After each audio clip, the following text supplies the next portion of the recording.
half note is actually getting the beat, all right? So what you have to do is put the equivalent of 3 half notes in each measure, and Josh did that admirably. All right, Matt, do you feel ready to jump in here? Sure. Oh, I'm sorry, Liz, never mind, it's not your turn yet. Liz was hiding down there. Yep. Liz, would you do number 7 for us, and then Matt and Sam can go after that. Okay. It's a simple quadruple. Simple quadruple is correct. After the 2 half notes, That's right. and then between the half note and the dotted half note, That's right.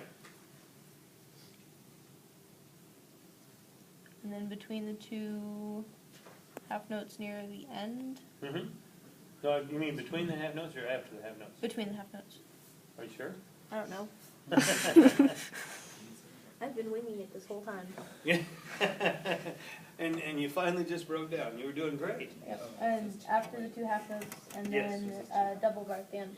Very good. Now, another thing you can do, if it's faster for you, when you get toward the end, you can just look at the last 2 notes and determine, well, those 2 make 4 beats, because the half note gets 1, so 2 whole notes get 4 beats.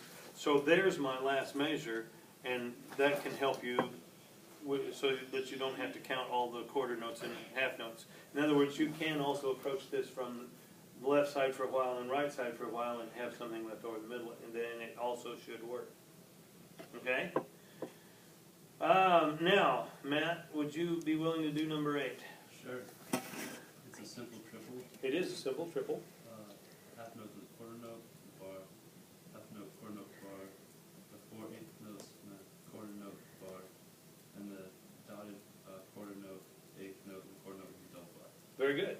That's exactly it. And Sam, number 9. Simple duple. Yep.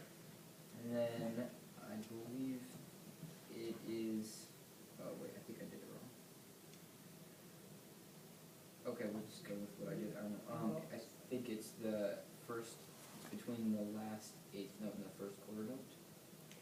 Or Or is that- between the last 8th note and the first 16th? Yeah. Okay, good.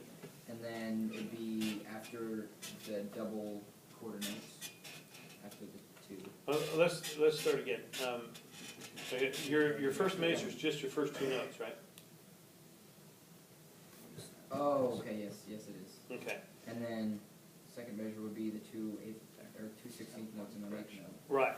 And then a measure of just a quarter note. That's right. And then a measure of just a quarter note. Right. And then 2 8th notes. Right. And then the 1 8th note and both 16th notes. Right. And then the quarter note. And then the quarter note by itself, yes. Very good. Okay, well, let's see. Chris, I guess we're back to you for number 10. I don't know what you call that, but it would be, I guess I know how to divide it up. I call it 3/8. 3/8, yeah. That is 3/8. It's also simple triple. Simple triple. Yep. Okay. The 3/8 notes, Mm-hmm. then the 8th and the 16th. Sorry, there's one more in there Mm-hmm. after that 8th. Right, And then the quarter and the 8th, right. and then the last one would be the dotted quarter. All by itself. Very good. I know how to divide it up. All right. Now, what this next one is a little bit of a preparation for the next chapter. Although you do have to do this on the next test too. Basically what you're doing is you're looking at each of these and deciding what a good time signature would be. Now, be aware that the time signature establishes the pulse in simple meter, right? All right, so key clues, I guess, if you were being a detective.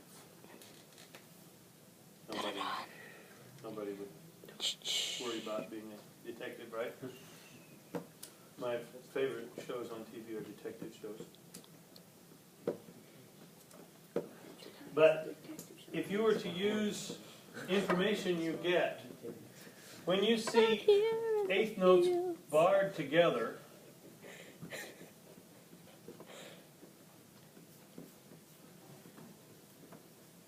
that's a clue. That's a clue. Because composers and arrangers are duty bound to show pulses. Okay? In other words, if this, I'm actually taking that out of the top one, so I'm probably not going to be able to ask you to do this. But if you were to look at that, you should be able to see, by looking at the tops, this is a pulse, this is a pulse, this is a pulse. Okay? Which means it's going to be 3/4, right? It would be different if it was this.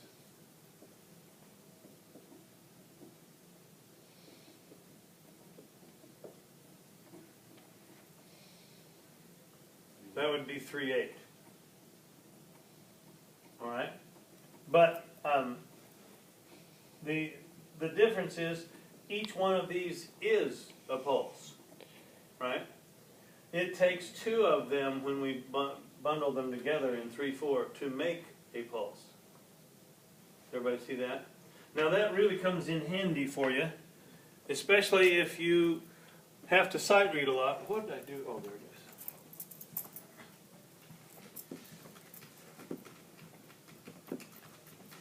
You can become a much better sight reader if you learn how to read pulses and learn how to read beams. For instance,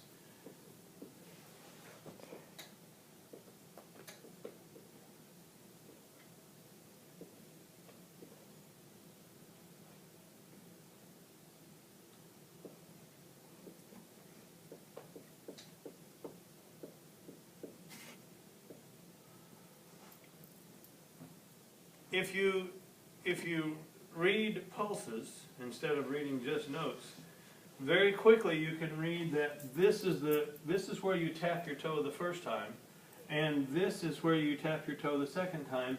You can depend on composers and arrangers to set it up that way so that you know where to put things, and that makes it easy to say da da da da da da. And you notice I put an agogic accent on that second beat. Right? And agogic means we don't put the actual accent in. Yes? Uh-huh. So,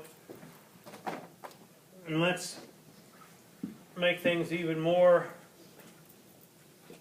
let's see, how can I make that even more confusing?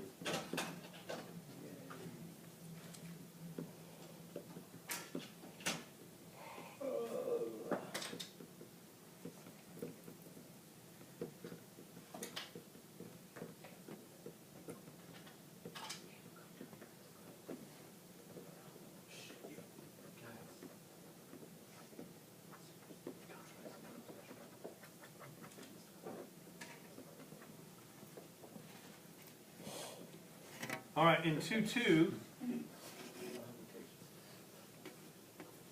half note gets one beat. Again, just by reading your beams, you should be able to sight read that pretty well. In this one, you look at it and say, I need a long note on the first and the last. The rest of them has to be fast, and I have to get done with this by the second beat. This one, I need two fast ones at the beginning, two fast ones at the end, a long one in the middle, and I have to get done with this by the downbeat of the next measure. Where at? The second part. Yes, it is. Let's put it right there. There, thank you. All right, so let's try this real quick. And again, basically what I'm saying is I don't know if I will go exactly fast enough to call those 16th notes, but I know no matter what, I'm going to get done with the first beat on that note and start this. Even if I have to leave a note out, I'm going to start this one on the second beat, and that's going to make me a better sight reader. All right? Let's try this. 1, 2, 1, go. Da, da, da, da, da, da, da, da. Sorry, I didn't do very well. Mr. Yesterday's back. Oh, sorry. I'll move over and do that. 1, 2. Ready? Off. I didn't get it. Alright? Alright? But I guess what I'm trying to say to you about this is you're going to use the beams to help you decide what kind of, what do you call that? What kind of meter signature you're going to put in there. So obviously I've already told you number 1 is 3/4. What would number 2 be? 2/4, that's right.